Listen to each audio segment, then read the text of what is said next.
Bah écoutez, alors du coup, je suis content si c'est la première fois. Écoutez, je suis super content que ce soit la première fois.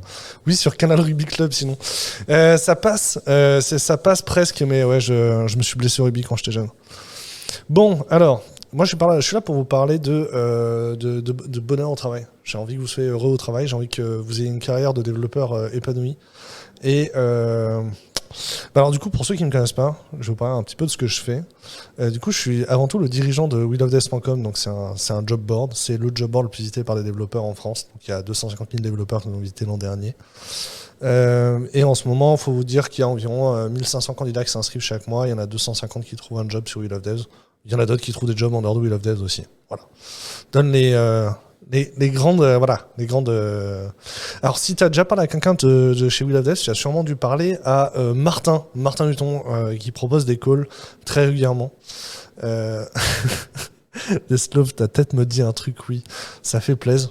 Merci. Vous pouvez me retrouver régulièrement sur Twitch tous les mercredis, sauf mercredi prochain parce que je serai en Lorraine, bien sûr. Moi, ce qui m'intéresse, c'est de savoir ce qui rend les développeurs heureux, et donc je fais des interviews de gens pour savoir pourquoi ils sont heureux, notamment. Donc il y a plus de 40 invités et 30 heures d'interviews qui se retrouvent sur la chaîne YouTube de We Love Devs. Absolument, je suis basé à Lille à Technologie, j'y suis là maintenant. Si tu rentres dans mon bureau, tu peux faire une interruption de stream, ça marche. Donc vous pouvez retrouver sur la chaîne YouTube de We Love Devs des interviews en podcast audio de gens, et je leur demande pourquoi ils sont heureux, etc. On essaie de réfléchir à ça tous ensemble. J'essaie de découvrir ce qui rend les gens vraiment heureux pour écrire un livre, etc. Est-ce que c'est cool tout ça? Est-ce que ça vous donne envie? Je suis jamais en Lorraine.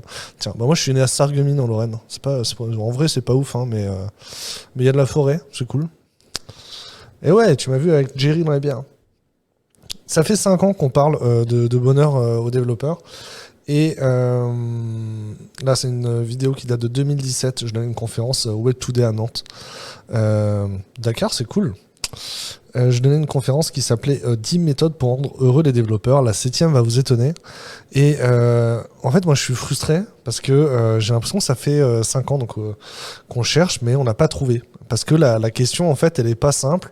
Parce que la réponse à cette question, elle change pour chacun d'entre nous et elle varie pour tous. Et c'est normal parce qu'en fait on n'a pas la même notion du bonheur.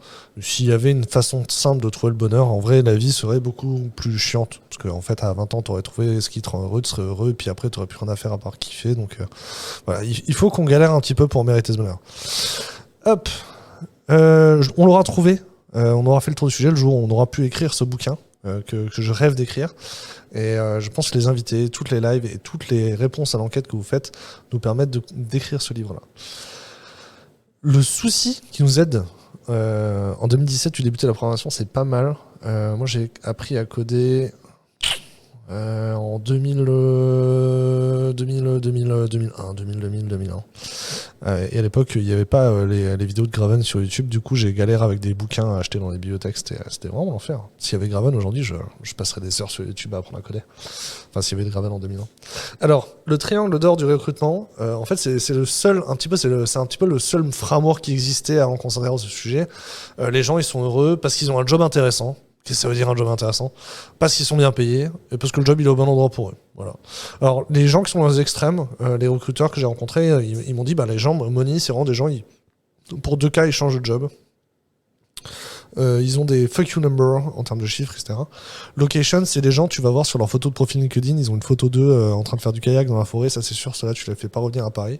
Et job, c'est tu verras, ça c'est des gens, ils ont fait des missions humanitaires au Brésil, quoi.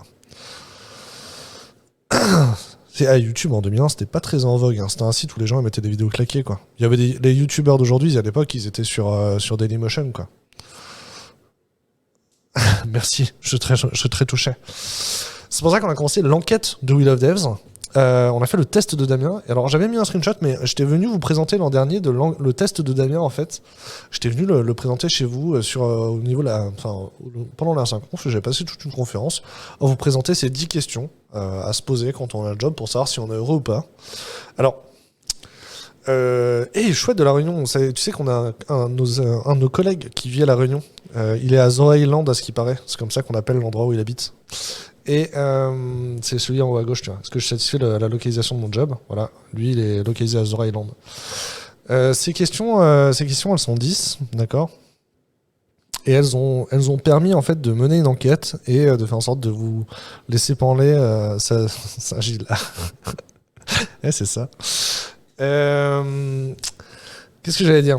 Ces questions-là, elles nous ont permis de nous dire plein de choses. Alors, ce qui est intéressant, c'est que on a beaucoup avancé. On a reçu une trentaine d'invités et il y a plus de 500 personnes qui ont répondu aux questions. Oh, j'avais mis à jour mes chiffres. On a 535 répondants et on a reçu 30 invités maintenant sur le podcast. Et vous nous avez dit plein de choses. De choses qui suscitent l'air. J'ai pas compris. Il faudrait pas parler d'autre chose, pas parler de choses qui suscitent l'air. Je sais pas quoi la question, je suis désolé. Si tu veux bien la reformuler. Moi, quel langage j'ai commencé? J'avais un bouquin sur le C++. Et avant ça, j'ai fait des sites web en HTML, CSS avec le site du zéro. Yes. Ah, j'étais ado, c'était cool. Qu'est-ce qu'on a appris avec toutes les réponses et tous ces gens qu'on a interviewés? Déjà, un des sujets, c'est qu'il y a que 25% des répondants qui veulent changer en premier leur rémunération.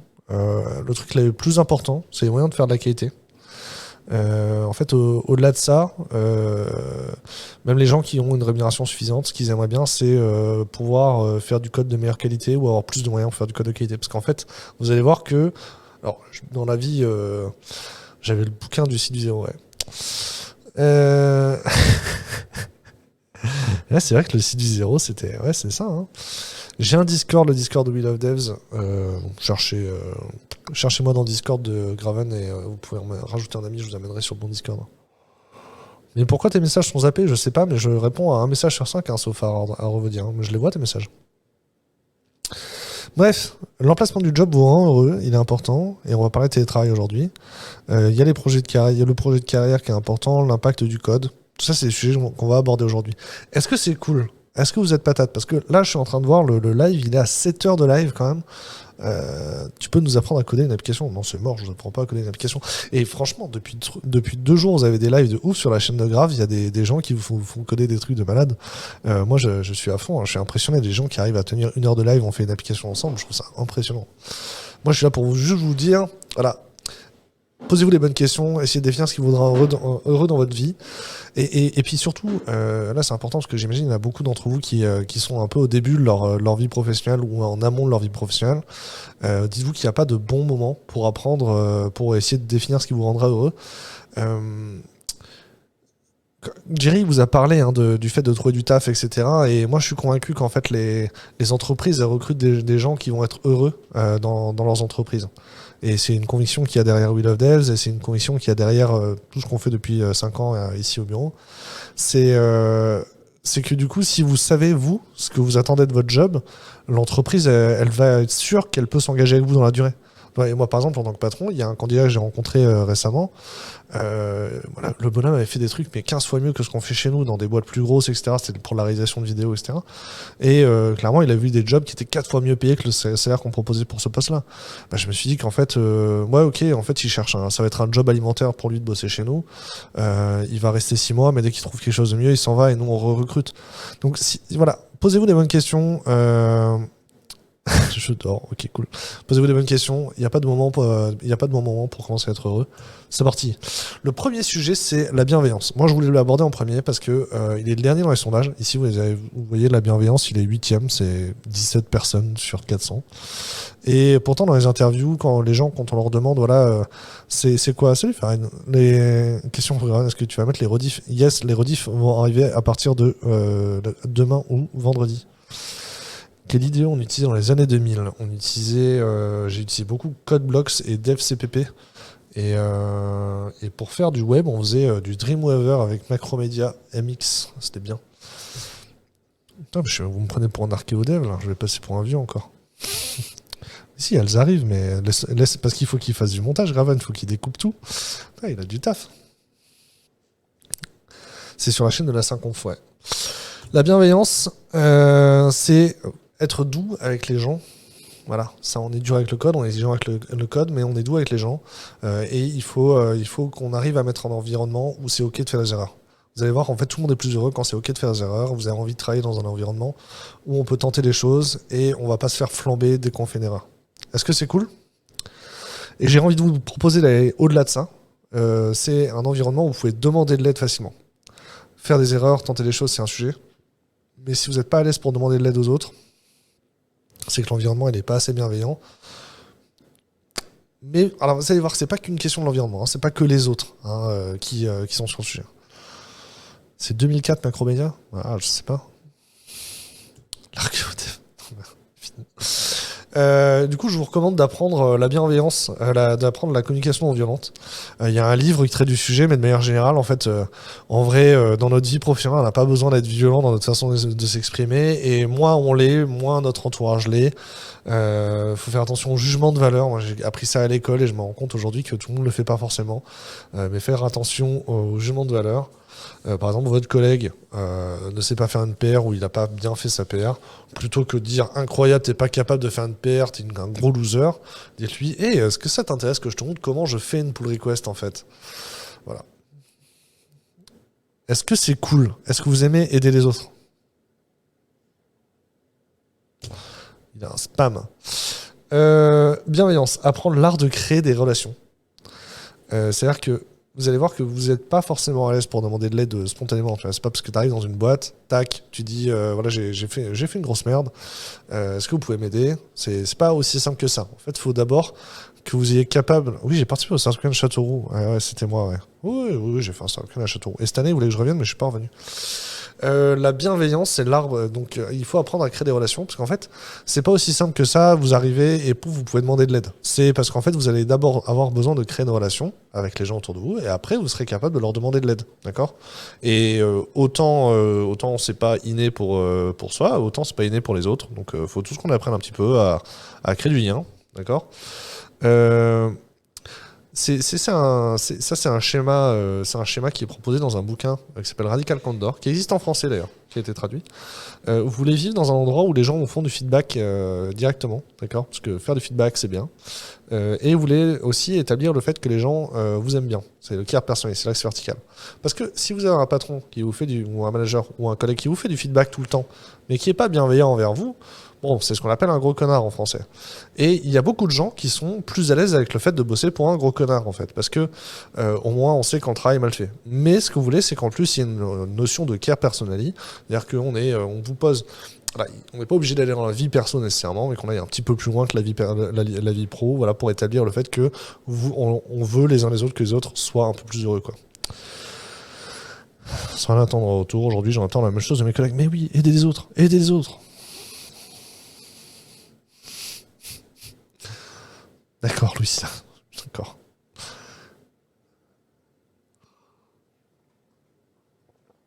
En plus, j'ai remarqué que y a une latence sur YouTube, du coup, ça sert à rien, je réponds spontanément. Donc oui, je vais faire attention entre les sections. Alors, apprendre l'art de créer des relations. Vous pouvez prendre le bouquin, mais aussi prenez le temps en fait. Si vos collègues, c'est les gens en fait ce qui vous rend heureux dans votre taf, c'est les 5 collègues avec lesquels vous bossez au quotidien. Donnez-leur du temps en fait, donnez du temps avec eux, prendre 45 minutes pour comprendre qui sont ces gens, ce qu'ils font en dehors de leur vie pro, ce qu'ils ont fait dans leur vie pro pour en arriver là, etc. Vous allez voir, utilisez votre empathie et donnez du temps, c'est ouf, et en plus c'est juste ce que méritent vos collègues et ce que vous attendez qu'eux ils fassent, quoi. Faire du feedback souvent, régulièrement, entraînez-vous à faire du feedback et à driver le feedback, dire là maintenant j'aimerais bien avoir du feedback à chaud sur mon travail, est-ce que vous pouvez me dire ce qui va pas? Et voilà, tout le monde n'est pas à l'aise avec le fait de parler de soi au bureau. Donc apprenez à parler de votre vie perso. Voilà, vous pouvez faire des scripts, vous pouvez écrire, faire des slides, enfin voilà, mais soyez à l'aise pour en dire un petit peu. Et entraînez-vous un petit peu pour savoir ce que vous avez envie de dire ou pas, etc. On fait petit à petit, on prend le temps. Et demandez des nouvelles des enfants de votre collègue, donnez des envies, des nouvelles de comment vont la famille, proposez aux gens de venir boire des verres, c'est cool. Alors, je sais pas, mais on n'utilise plus Notepad++, il n'y a plus de relation égale, il y a toujours un qui profite à l'autre. Moi, je sais pas. Ce que je vous propose aussi, c'est de refuser la culture du blame. Alors, la culture du blame, qu'est-ce que c'est? En vrai, j'aimerais bien en faire une vidéo complète. J'ai déjà fait une vidéo sur le mythe du geek, qui explique, donc vous la retrouvez sur la chaîne YouTube de We Love Devs, il y a une vidéo qui s'appelle Le mythe du geek de manière générale, où j'explique un petit peu qu'en fait les développeurs à la base on les voyait vraiment comme des geeks et que le mythe du geek en fait il est réducteur en fait, parce que là il y a des développeurs qui sont très compétents, qui sont pas des gens qui aiment la pizza et Star Wars, etc. Et tout ça pour dire que dans les entreprises, en fait, on comprend pas trop ce que font les développeurs ou ce que font les gens à l'IT. Quand c'est en panne, on nous râle dessus, mais quand ça marche bien, on vient pas nous dire merci. La culture du blame, on la porte nous aussi. C'est tous les moments où en fait on va brûler un pote parce qu'il a ruiné la prod, par exemple. Est-ce qu'il faut être... J'ai retenu boire des verres. Boire des verres. Question, messieurs, il n'y a pas de relation égale, c'est toujours un qui profite de l'autre. Je suis pas d'accord, en vrai. Faut pas traiter les comme des robots, mais comme des humains, oui, c'est bien. Intéressant, mais j'ai progrès à faire en relation humaine. Ah ouais, mais c'est pas inné. On a tous du taf à faire en relation humaine, on a tous besoin de s'entraîner, on a tous besoin de faire des efforts. Exercice, par exemple. OVH a une petite panne qui dure 2 heures. Comment vous réagissez à cette grosse panne qui est une erreur de copier-coller? J'attends dans vos réactions dans les commentaires. Ah, et carrément, beaucoup de recruteurs semblent croire au milieu geek, c'est un enfer. Il y a 4 ou 5 ans, quand on lançait We Love Dev, il y avait un sondage qui avait été fait. Et si t'es un développeur, que t'aimes Star Wars, que t'es gros et que t'as une barbe, les recruteurs à l'entretien screening ont une meilleure valeur perçue de toi que si tu viens en costume et que t'es pas intéressé par Star Wars. N'importe quoi. Hop. Voilà, donc la blague sur le stagiaire proposé par Mayo, c'est pas bien. Comment on fait quand on a Asperger? On s'entraîne 2 fois plus que les autres, mais on peut y arriver. Il n'y a rien à faire en dessous des cas, on ne peut qu'attendre. C'est vrai, t'es on reste calme. Alors, la vanne du stagiaire proposée par Kawe encore, le stagiaire a encore frappé. On va pouvoir prendre un café, on va prendre un café ensemble, c'est pas mal.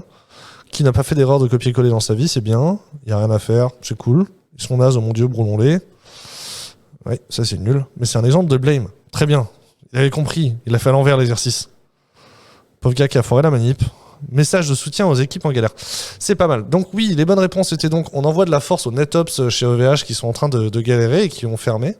Le tableau de la honte, ben non, c'était pas ça. Et on propose à Cocadmin un coup de main. Cocadmin aura 2 attitudes dans ce cas-là. Soit il dira « Ah merde, mais j'avais mes backups chez OVH aussi, je peux pas remonter une infra, c'est la merde. » Ou, et donc il sera en galère en mode tout, en train de tout recoder. Soit il vous dit mais cassez-vous, j'ai pas le temps. À ce moment-là, vous pouvez lui proposer un cookie, un café, parce qu'il aura pas le temps de se faire du café, mais peut-être qu'il aimerait bien en boire. S'il a froid, proposez-lui un petit pull. Un Cocadmin n'a jamais froid, je crois. Mais c'est pas le sujet. Moi, je m'appelle Damien et je suis gentil. On propose à Cocadmin un coup de main. Après, Cocadmin sera peut-être en mode en vrai, il n'y a rien à faire. Moi, j'attends qu'ils remontent de leur côté. C'est cool, quoi. Ouais, oui, Cocadmin est partout. Bah ouais, non. Mais c'est parce que j'ai suivi les vidéos avec vous. Alors, avant, j'ai regardé les gens. Bon, alors, parlons salaire. Est-ce que vous avez envie de parler de thunes? Dites-moi dans le chat si vous aimez l'argent.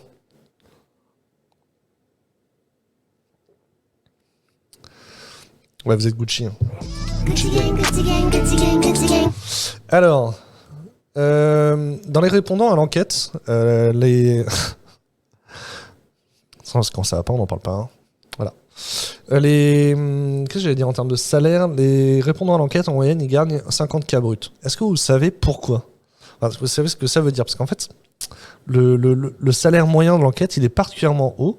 Parce que les gens ne participent à des enquêtes que quand ils gagnent beaucoup d'argent. D'accord? Donc, quand vous lisez des enquêtes où vous dites, putain, les gens gagnent plus de thunes que moi, gardez à l'esprit que personne ne répond aux enquêtes de salaire quand ils gagnent pas d'argent, en fait. Les gens, ils attendent de gagner de l'argent pour aller parler de leur salaire publiquement et faire monter les moyennes. Mais voilà, faut pas se sentir mal à l'aise parce qu'il y a d'autres gens qui gagnent plus de sous. Est-ce que c'est cool? Yes. Quand on demande aux développeurs leur intention de salaire sur le profil We Love Devs, donc il y en a 20 000 qui ont créé un profil sur We Love Devs l'an dernier, l'intention de salaire médiane, elle est à 38K. D'accord? C'est beaucoup plus modeste. Et vous voyez, il y a des grosses barres à 26-30K et 31-35. Hop. Surtout, si vous voulez mieux vivre votre salaire, il faut bien garder à l'esprit que votre salaire ne correspond pas à ce que vous valez. D'accord ? Il y a des moments dans votre vie où vous allez gagner plus de sous, d'autres moments où vous allez gagner moins de sous, parce qu'en fait, votre salaire, il est justifié par la valeur que vous créez pour la société. D'accord ? Donc, plus vous êtes dans une équipe qui a des gros moyens, plus vous avez un impact sur la société, plus vous avez un impact sur le business, et plus vous allez pouvoir avoir une grosse rémunération, par exemple. D'accord ? Donc, Si moi, par exemple, avant de monter Wheel of Dev, j'étais développeur Android et iOS plutôt expérimenté, je gagnais plutôt bien ma vie. Mais maintenant, si je reprenais un taf de développeur, ben, je serais moins bien payé parce que je reprendrais un niveau plutôt junior sur les nouvelles techno. Surtout si je dois faire du web. Moi, j'aimais pas trop le web. Je fais du web, c'est PHP 5, quoi. Donc votre salaire, il va varier à différents moments. Et si vous voulez gagner plus d'argent, essayez de réfléchir toujours, de vous poser toujours la question de comment je fais pour avoir le plus d'impact possible dans la société. Et on vous paye pas pour votre valeur de rareté ou pour vos compétences. Ce qui fait l'impact pour une entreprise, ça peut être aussi votre connaissance du métier, votre empathie pour les clients, votre empathie pour les utilisateurs. En France, un dev ou un plombier touche 50 euros de l'heure. Je réfléchis. Moi, quand j'étais en free, un free, il facture en général au moins 400 euros par jour pour pas être noyé sous les charges. Ça fait divisé par 8, ça fait 50 euros de l'heure, ouais, c'est ça. Le diplôme est-il un facteur de salaire? Alors, malheureusement, il y a encore beaucoup de boîtes qui ont des grilles de salaire en fonction des diplômes de sortie d'études. Par contre, en fait, maintenant, c'est quand même en train de sauter. De un, parce que quand on a ces grilles de salaire sur la formation initiale, elles sont socialement très injustes. Et deux, elles sont très discriminantes. C'est comme ça qu'on arrive à avoir des différences de salaire entre les hommes et les femmes. Parce que statistiquement, les femmes en formation initiale, elles vont pas faire des bacs plus 5 scientifiques. Donc si on vous met sur des échelles des bacs plus 5 scientifiques, ben, c'est sûr que les femmes elles vont être moins rémunérées. Ce qui n'empêche pas qu'elles soient aussi compétentes que les hommes ou qu'elles aient fait des études secondaires ensuite, quoi. Donc ça saute de plus en plus et c'est nul. Apprenez la gestion financière. Moi, j'aimais pas ça quand j'étais à l'école. Mais apprenez à poser des questions. Profitez-en pour en apprendre un maximum sur c'est quoi la comptabilité, comment ça marche les budgets dans une entreprise, comment ça marche les budgets, etc. Comment on prend les décisions pour attribuer des budgets à des équipes, etc. Toutes ces questions-là, apprenez à les poser ou essayez de trouver des gens qui vous expliquent comment les poser, etc. Tout à fait, Navarro a raison. Alors, Pierre, tu peux regarder directement sur Wheel of Dev. En fait, tu peux choisir ville par ville pour avoir effectivement la moyenne dans chaque ville. Et Paris, est-ce que Paris biaise beaucoup la moyenne? C'est-à-dire que la moitié des développeurs travaillent à Paris. Et la moyenne à Paris, elle est un petit peu supérieure, effectivement. Sur des profils juniors, il peut y avoir 10 cas d'écart, ouais. Ouais, c'est important.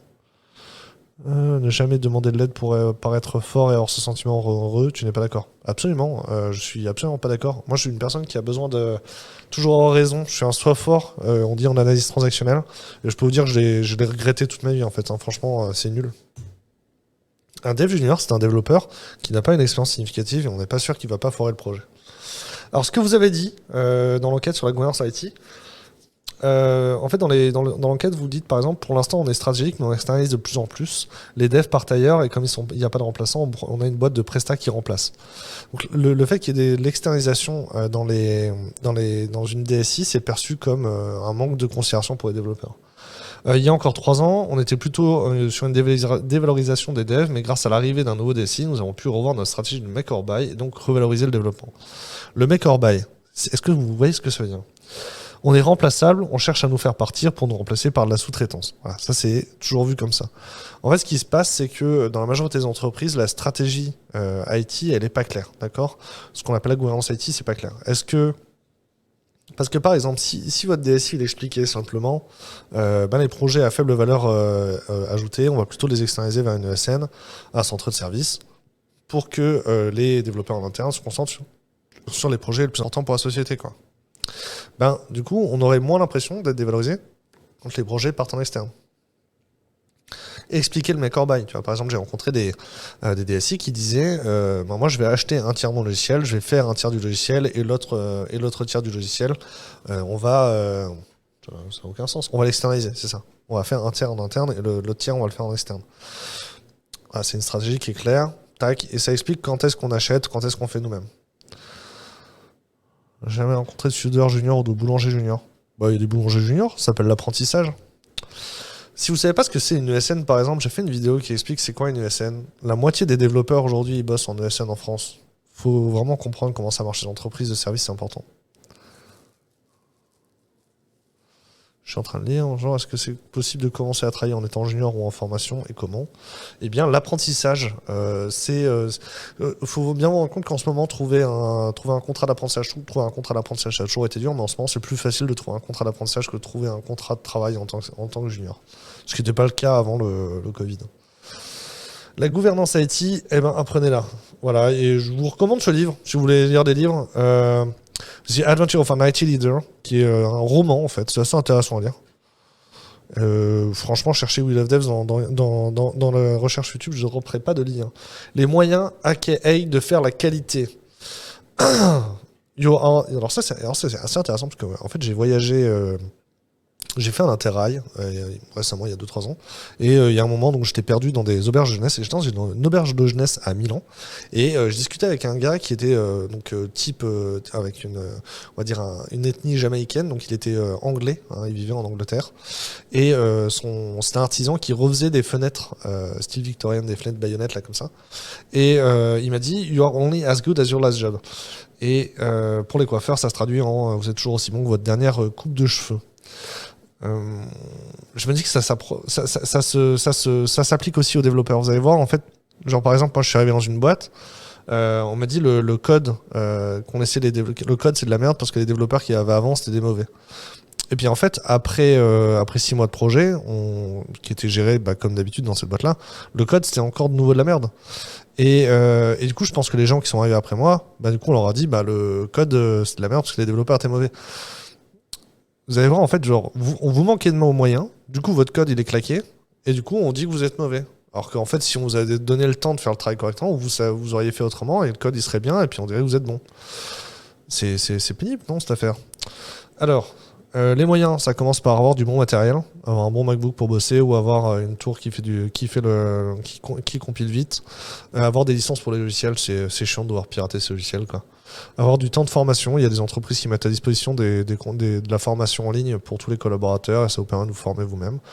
Le temps, les estimations, si vos estimations de temps elles sont toujours tirées vers le bas. Moi par exemple on m'a dit ouais tu fais pas très bien tes estimations de temps, c'est parce que t'es junior.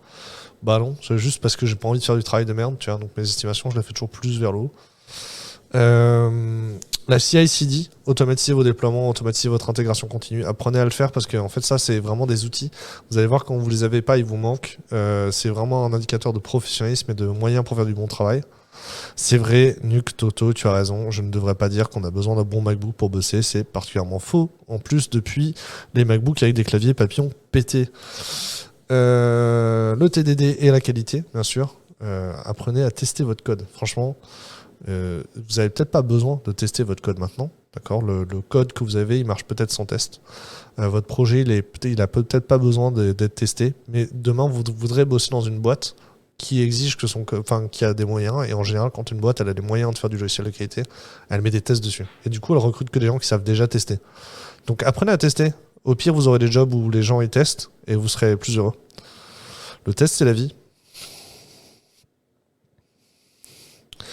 Non, je conseille pas Apple à Windows. Mais par contre, coder sous Windows, moi, je trouve ça sale. Hein. Coder sous Linux. Quand on fait du logiciel de qualité aussi, c'est du logiciel qui est plus sûr. Vous allez voir le nombre de fois où votre logiciel il va avoir des failles de sécurité et puis à la fin on vous dit ouais c'est de votre faute, vous avez pas codé vous avez codé avec des bugs, vous avez codé avec des failles de sécurité. Non, on a juste pas donné le temps de coder correctement, c'était mal recetté quoi. Voilà. Apprenez à dire non. On vous dit hey, tu pourrais me faire ce truc en plus, faut dire non. Fréquentez des meet-up de crafters, etc. Apprenez à faire la CI ou des tests. Hey, tu peux me faire ça vite, j'ai juste un bouton. Non.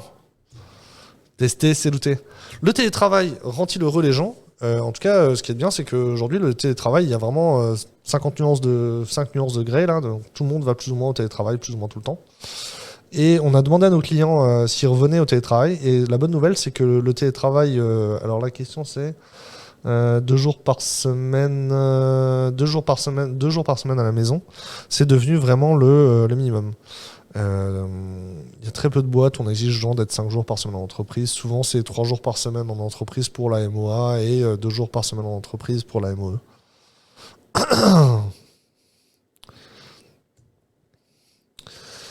que vous avez dit télétravailleur partiel et vélo-taffeur campagnard. En vrai, c'est tellement cool de rester à la maison, enfin de pouvoir venir. Là, moi, je suis au bureau. Le bureau, il est à 10 minutes à vélo de la maison. C'est très, très cool. C'est très, très confortable. Même si j'ai réussi quand même à croiser une voiture où le mec qui a regardé son téléphone et qui était du mauvais côté de la route, quoi. Moi, je suis à 1 minute. Nomade. À 8 minutes, c'est stylé. Et je suis à combien de temps? 1 minute. 1 minute? Mais du coup, tu déménages de chez toi ou pas? Oui. Tu sors de chez toi quand même. Mais si t'as oublié un truc, tu peux revenir rapidement, ce qui est pratique. Une distance raisonnable dans mon domicile. C'est pas aussi simple que le télétravail, c'est bien. Les bureaux, ça peut être chouette aussi. Avoir une belle connexion fibre, c'est important. Avoir du moyen confortable pour bosser. Voilà. Toutes les recettes sont bonnes. Trouvez celle que vous voulez. 35 minutes à pied, ça me paraît chaud. Hop. Le télétravail, ça devient l'annonce, ça devient la norme. 31 sur 164 annonces, on avait 31 annonces qui étaient en full remote. Quand nos clients ils passent en full remote, ils ont 10 candidats pour une annonce, alors qu'avant c'était une 10 annonces pour un candidat. C'est vraiment le monde à l'envers, le monde du remote. Par contre, le monde du remote, il aide pas les juniors. Les clients, ils veulent pas prendre de juniors en remote, ils veulent des gens à qui peuvent faire confiance. Déjà, ils ont du mal à faire confiance aux juniors quand ils travaillent chez eux dans leur bureau. Ils ont encore plus de mal à faire confiance aux juniors. Donc le remote aujourd'hui, c'est quand même vraiment réservé aux gens un peu plus seniors. Le télétravail, c'est une question de confiance. Vous allez voir que en fait, les gens qui vous refusent le télétravail parce qu'ils pensent que quand vous êtes en télétravail, vous branlez rien, c'est parce qu'eux-mêmes ne branlent rien quand ils sont en télétravail, en fait. C'est assez flagrant, vous allez voir, parce qu'en fait les décideurs, les gens plus exécutifs, etc., les C-level, ils ont l'habitude de travailler par interruption. D'accord. Donc il y a des gens qui rentrent dans leur bureau, ils s'en occupent tout de suite. Tac, tac, tac. Et quand ils sont en télétravail, ils ne sont pas interrompus, il n'y a pas les gens qui rentrent dans leur bureau. Du coup, ils en profitent pour rien foutre. Et ils imaginent que vous faites pareil. Alors que, en fait, non, nous, on a du travail à faire. Donc quand on est en télétravail, ben, juste on fait notre travail et il n'y a personne qui nous embête et ça marche mieux. Dev sur un WSL, pas Sophie. Vous êtes encore sûr, est-ce qu'on bosse sur Windows ou sur Linux dans le chat? Les gars, je vous parle de télétravail. Agile versus craft. Est-ce que votre boîte a besoin, est-ce que vous avez besoin de travailler dans un environnement agile ou dans un environnement craft? On nous a promis que l'agilité devait rendre les développeurs heureux et ça n'a pas marché. Donc je vous rappelle le manifeste agile. Les individus et les interactions sont plus importants que les processus et les outils. Du coup, pourquoi est-ce qu'on a inventé Safe? Ce truc-là, vous l'avez peut-être jamais vu, mais il y a des boîtes de consulting en agilité. Elles utilisent ce schéma-là. Elles vont voir le patron de la boîte et disent « Mais regardez, vous n'avez pas tout le framework agile là, ça veut dire que vous n'êtes pas agile. » Alors que ce truc-là, le framework agile, c'est un truc qu'on déteste. Donc le craft, c'est un mouvement qui est arrivé après le mouvement agile, parce qu'on s'est rendu compte que vouloir pouvoir... Enfin, mais ouais, c'est deux choses qui sont liées. Mais en fait... l'agilité, en vrai, on en est déçu. L'agilité, ça suffit pas.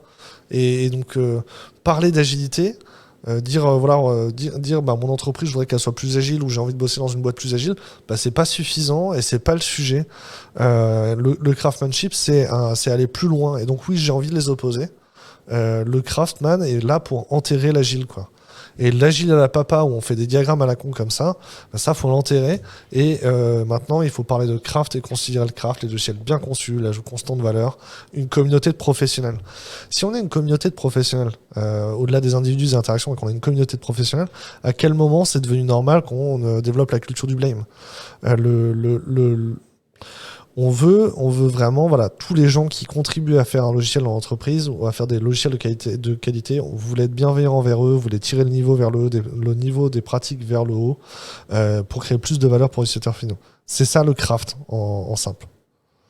L'agile, c'est un mouvement qui est apparu un peu plus en amont, d'accord? C'est ce que je vous montrais, c'est ce manifeste-là, l'agilité. Donc là encore, vous voyez, c'est les pères fondateurs, c'est le monde, c'est l'illustration, ça représente les pères fondateurs américains.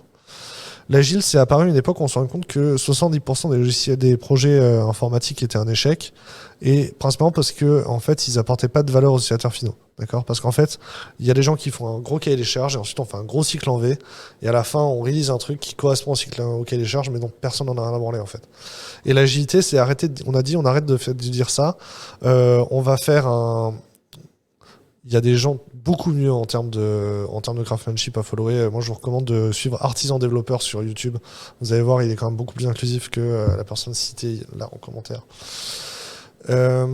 L'agilité donc a dit on va release plus régulièrement, on va plutôt que de travailler sur un cahier des charges, on va travailler sur des versions logicielles qui marchent tout le temps, on va développer la conversation entre les utilisateurs et les développeurs et on va être capable de changer plus régulièrement le logiciel et changer le cahier des charges plus facilement. Sauf que l'agile, c'est devenu un truc méga outillé où les développeurs s'engagent à livrer des choses et on leur fout la pression. Et le craftsmanship dit, en fait, c'est bien sympa d'être agile, mais on veut aussi quand même que les pratiques de dev, elles soient tirées vers le haut. On veut que les logiciels soient bien conçus au-delà d'être opérationnels. On veut avoir des partenaires productifs. Le dialogue, c'est cool, mais ça suffit pas. On veut que les gens ils aient une relation équilibrée et gagnant-gagnante. Ce que vous avez dit en fait dans l'enquête, d'ailleurs vous pouvez encore participer à l'enquête, n'hésitez pas à nous donner votre témoignage. Je me sens moins bien considéré qu'un chef de projet. Vous voyez bien, là ici, il y a un mantis ou un truc claqué qui gère des tickets. On ferme le ticket, personne nous dit merci quoi. C'est cette notion de chaîne de production ou d'organisation pyramidale n'est pas agile et n'est pas craft. D'accord, il faut arrêter de faire ça. Bref. Développer, vous voulez voir dans ça, on l'apprend sur le tas, tout ça, tout ça, on l'apprend dans la douleur, j'ai envie de dire. Bref, vous voulez trouver une entreprise où il y a des communautés de pratiques, d'accord. Si vous avez des communautés de développeurs back-end, des communautés de développeurs craft, etc. Ça c'est intéressant. Ça veut dire qu'il y a des gens qui essaient de tirer le niveau vers le haut. Mentoring, c'est-à-dire qu'il y a des gens, une personne qui est un pair qui te soit attribué pour t'aider à progresser en compétences. OKR, c'est les Objectives and Key Results. C'est une méthode pour avoir, au-delà de juste votre uptime de votre logiciel, savoir comment il a apporté de la valeur au utilisateur. L'inner source, dans une entreprise, vous voulez voir des gens qui collaborent en fait à faire des produits logiciels tous ensemble, ça s'appelle l'inner source.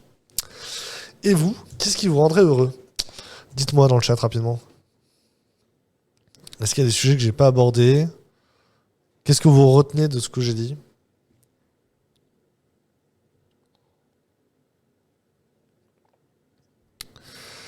C'est mieux un cahier des charges pour un grand projet.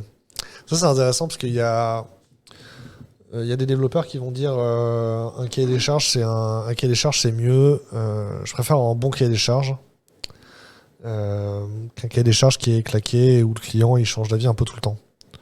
C'est pas très très intéressant. Alors que moi, je préfère encore un client qui me dit je vais pas être cahier des charges, mais je te fais confiance, on va créer le logiciel ensemble, quoi. Alors, Arvodia, tu l'as écrit 15 fois ça. Ils disent que le client est roi, mais dans le dev, c'est le dev qui est roi. Tu en penses quoi?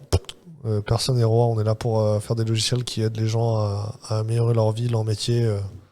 Et l'humilité, c'est un des premiers pas pour être plus heureux, je pense.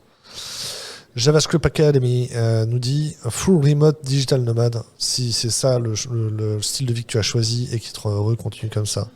Créer une IA, nous dit Tuto Matinfo. De trouver un job dans une entreprise bienveillante. En tant que chef de produit projet, j'ai eu une toute autre expérience. Raconte-moi, Louisa. Bienveillance, droit à l'erreur, au télétravail. Le fait qu'on dépasse les horaires. Mais en fait, si on vous fait dépasser les horaires, c'est que forcément, il y a des chances pour qu'on vous valorise pas tant que ça. Il faut trouver un job qui a du sens pour vous. Alors c'est vrai que c'est quelque chose qui est revenu plusieurs fois. Hein. Je l'ai pas forcément gardé, mais il y a beaucoup de gens qui parlent de la transition écologique, d'avoir une appli qui aide les gens à être plus heureux, etc. De voir des utilisateurs qui sont heureux, de travailler dans l'assurance, apparemment, ça rend les gens plutôt heureux. Trouver un job, c'est un premier point, mais je vous promets que si vous savez dans quel type de boîte vous pouvez bosser, parce qu'en France, vous pouvez travailler dans 14 000 boîtes différentes. Il y a vraiment 14 000 boîtes qui ont recruté au moins une personne en 2019. Mais vous ne serez pas heureux dans toutes les boîtes. Donc vous pouvez envoyer un millier de CV sans qu'on vous réponde. Mais si vous envoyez des CV aux bonnes boîtes, vous serez beaucoup plus impliqué dans votre démarche et beaucoup plus sincère et vous allez rencontrer les gens avec qui vous allez vous entendre.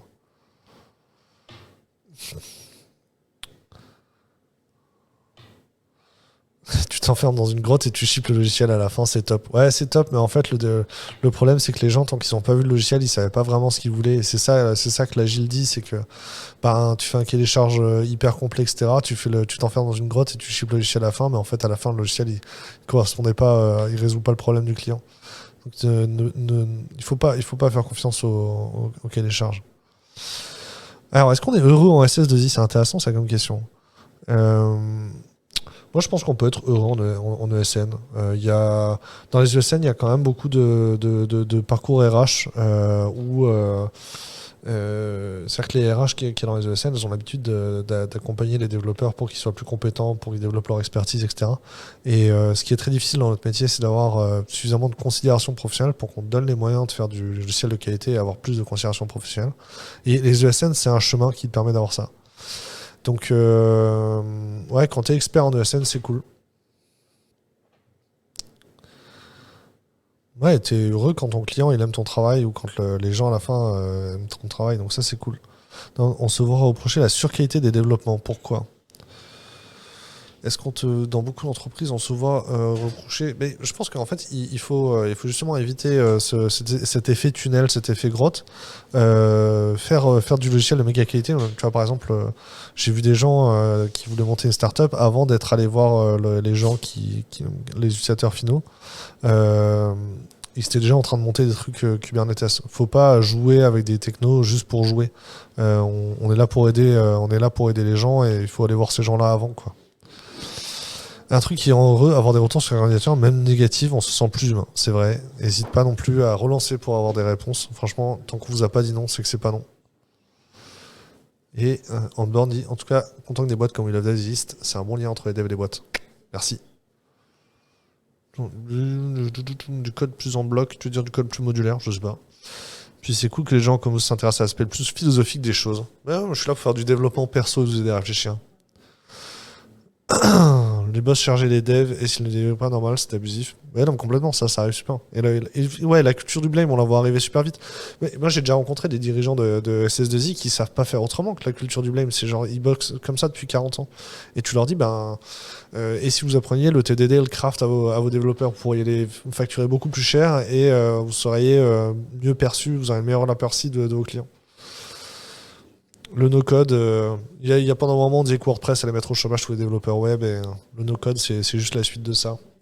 Le no-code, c'est juste un CMS++ avec du clic. Ça va aller. Hop, bon, je vous remets toute la lecture là, et n'hésitez pas donc même envoyez-moi des messages sur Twitter, revenez discuter sur Discord, je suis chaud pour qu'on prenne le temps de discuter de tout ça. Grave, je suis en avance, donc je peux prendre des questions en vrai. Hein. Oui, il n'y a pas de souci, vas-y, prends des questions, je te les affiche. Ouais. Je suis en pleine transition vers le dev, et de possibilités de freelance, contrairement au management, ce qui est plutôt corpo. Donc toi, tu étais chef de projet avant, hein, c'est ça. Tu me disais chef de projet, chef de produit. Hop. Et là, du coup, tu vas apprendre à coder. Tu sais qu'il y a beaucoup de gens qui font ce type de parcours, qui apprennent à coder après avoir été dans la partie fonctionnelle ou dans la partie produit. Et finalement, en fait, il y en a qui reviennent ensuite à du produit ou alors qui vont faire des jobs où on a besoin de la double compétence comme data analyst, par exemple. Eh bien, merci du compliment BC Design. Je voulais savoir, est-ce qu'il y a qui expliquait comment on sort du syndrome d'imposteur? Bon, le syndrome de l'imposteur, on l'a tous. Il est propre au métier technique, il est propre au métier ingénieur. On a toujours l'impression que les autres, ils ont appris des choses qu'on ne sait pas. Et en plus, on est dans un métier où il y a tellement de choses à apprendre. Quand tu as fini d'apprendre Python, tu apprends Java. Et puis le temps que tu as appris Java, Python a changé et tu sais plus rien, quoi. Donc c'est une sensation qui peut être assez déstabilisante. Le syndrome de l'imposteur, je vous recommande d'écouter soit le podcast avec Aurélie Vache qu'elle a mis chez nous, ou sa conférence qu'elle a donnée à Devox. Mais de manière générale, le syndrome de l'imposteur, la première chose à faire, c'est, je pense, comment expliquer? Même faire des choses où en fait t'es pas expert. Par exemple, je reprends, je vais refaire du jardinage comme fait Lior Chamla, ou tu vois, en ce moment j'ai un enfant qui a 4 mois, franchement, on fait au pif, quoi. Et quand tu es sur des sujets comme ça, où tu reprends des sujets en dehors de ton boulot et tu te rends compte que t'es pas expert du tout, et tu t'en sors quand même, tu arrives à faire des choses, du coup, quand tu retournes au bureau, tu te sens beaucoup plus en maîtrise et tu as beaucoup plus confiance en toi. C'est assez agréable. Et n'hésitez pas à demander de l'aide, encore une fois. Alors Kawi dit, je me suis inscrit chez Wheel of Death, mais j'ai l'impression que c'est trop prématuré. C'est pas grave, c'est ok. Je vais partager mes slides de DevWeb, je vais les partager sur Discord, je les partage juste après, une fois que l'intervenant d'après est monté. Freelance et CDD, comment sortir de la procrastination? Ça, c'est intéressant, hein. Je pense qu'il faut mettre en production. Même si c'est des projets perso, tant qu'ils sont pas en production, s'il n'y a pas des gens qui peuvent l'utiliser et voir qu'il marche pas, c'est pas c'est du code qui sert à rien. S'il y a que toi qui le vois, ce code, qui sait ce qu'il fait, ça sert à rien. Mets-le en production, ça te motivera à travailler plus vite dessus. À chaque fois, on entend sortir de formation d'état, t'es pas employable. Pourquoi? Alors pourquoi t'es pas employable? Parce que le métier de développeur, dans une entreprise, un patron, il sait dire quand le commercial fait pas bien son travail. Il rencontre pas de clients, il signe pas de bon de commande, il fait pas bien son travail. La relation client, les mails sont pas répondus, les clients sont pas contents. La TVA, elle est pas bien faite parce qu'il y a une erreur de calcul à la fin. Par contre, les développeurs, nous, on peut coder pendant des mois et le patron, il se rend pas compte qu'on fait du code de merde et que le projet, il va pas marcher à la fin. Et c'est pour ça que les entreprises ou de manière générale, les dirigeants ont du mal à faire confiance aux développeurs juniors. Ils veulent que tu aies prouvé, que tu aies mené un premier projet à bien ou que tu aies travaillé avec des gens pour se rassurer, quoi. Ils s'achètent de la garantie de réussite du projet. Garde à l'esprit, comme j'ai dit, que 70% des projets informatiques vont à la casse.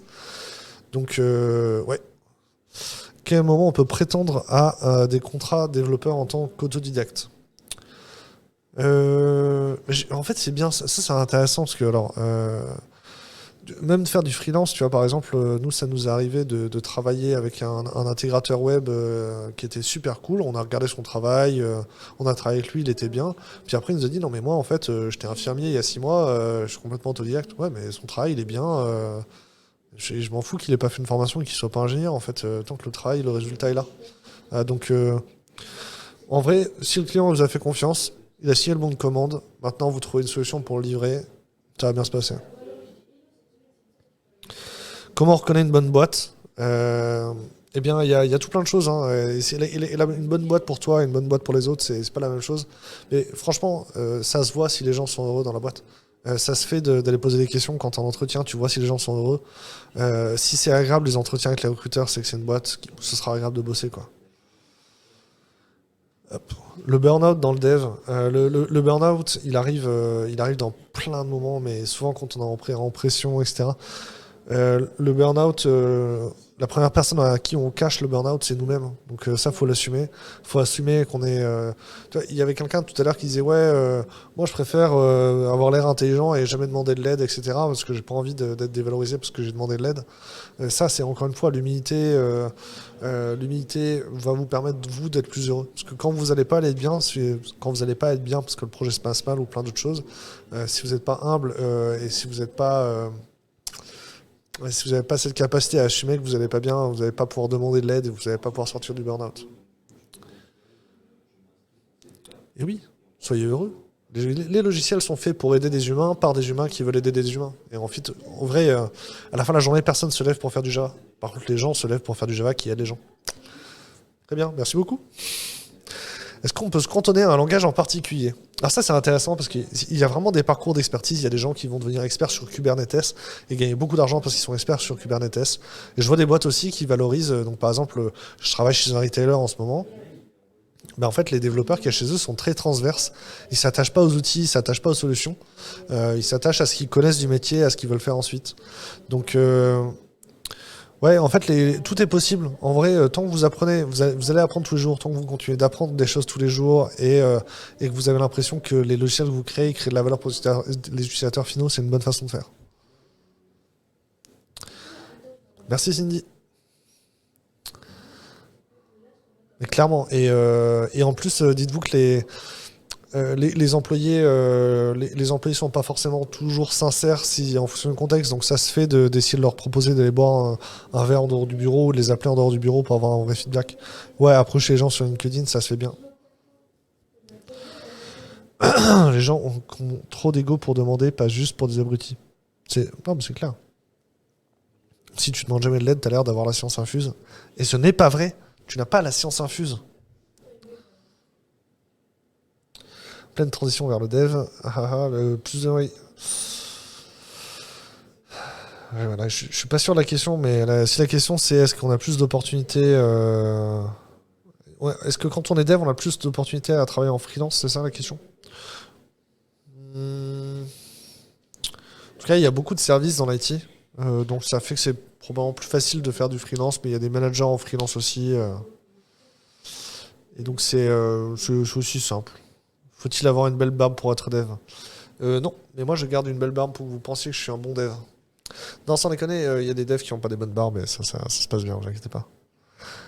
Quelle est la place de l'anglais dans le métier de développeur web? Peut-on être développeur web et nul en anglais? Non. Alors vous n'avez pas besoin d'avoir un TOEIC à 950 points et d'être parfaitement bilingue. Par contre, votre code il doit être écrit en anglais. Alors, le code en français, le code en anglais, c'est pas possible. 80% des boîtes ont du code en anglais et une documentation qui sera accessible en anglais et en français. Il faut savoir lire la doc en anglais. Ça marche pas à tous les coups de demander, hein, et partez du principe qu'ils sont pas forcément sincères les gens qui vous répondent. Et il va y avoir aussi des gens qui vont vous répondre quand vous sollicitez des anciens collaborateurs. Il y a des gens qui vont être partis en salé parce qu'ils se sont fait virer. Donc voilà, prenez du recul par rapport au feedback que vous allez avoir. Si t'es barbu, tu fais du C ou du C++. Non. Moi, je ne fais plus de C ou de C++.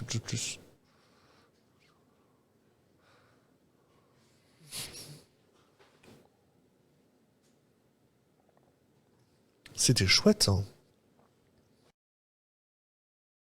Dans la langue du métier. Bon, je vais l'enlever, ma slide, elle te perturbe.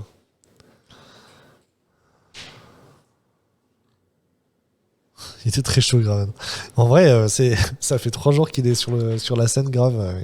Il ne se calme pas. Ça va? Oh, ouais. Alors, il y a T'as encore j'ai remarqué, il y a des petites questions encore que tu veux prendre? j'ai remarqué sur les sites d'emploi, les filtres d'expérience ne sont pas respectés par recruteurs, ça fausse les recherches. Eux se retrouvent avec des profils qui correspondent pas. Pourquoi cette pratique? Je sais pas, en vrai, le plus souvent, c'est parce qu'ils utilisent mal les outils. Nous, sur We Love Devs, par exemple, si le recruteur il met 3 ans d'expérience minimum, on décourage les développeurs qui n'ont pas 3 ans d'expérience à candidater, puis après, ils s'étonnent et ils sont tristes de ne pas avoir eu les candidatures. Voilà. Alors, des plateformes de juniors qui se rassemblent pour remplir leur premier projet en freelance, ça, j'ai jamais vu, mais c'est sûrement quelque chose que tu peux faire sur le Discord de Haters, par exemple. Ça fonctionne. Dev en groupe versus dev en solo. Yes, en plus tu l'avais déjà posé, mais c'était pas le bon moment pour que je la prenne la question. Mais le mob programming, ça devient la mode et moi j'aime bien ça. Je préfère le mob programming au pair programming. Et bien sûr, je reviendrai avec plaisir. Si je suis toujours le bienvenu, je reviendrai toujours. Mais avec plaisir, mon ami. Du coup, on peut Alors, se du coup, retrouver après, c'est où? Hadar qui prend la parole, c'est ça? Ouais, c'est ça, c'est Zoé de Hada. Yes. Moi, je sais pas si Zoé elle est déjà dans la room ou pas en fait. En tant qu'invité, on voit pas les choses Oui, là. oui, elle est là. Du coup, Yes. moi, j'ai une question à te poser, Damien. Où on peut te Dis-moi. retrouver? Est-ce que tu as des liens à nous partager? Je crois que tu es en live tous les mercredis aussi, le matin, Ouais. sur We Le Love Dev, mercredi sur en fin de Twitch. matinée, je suis live sur la chaîne Twitch de We Love Devs. Et bon, en vrai, la meilleure façon de nous contacter ou de nous poser une question, c'est sur Twitter. C'est le Twitter @thedamefr, c'est vraiment le moyen le plus simple de nous contacter. Suivez-moi sur Twitter, vous verrez les différentes choses qui passent, etc. C'est très cool.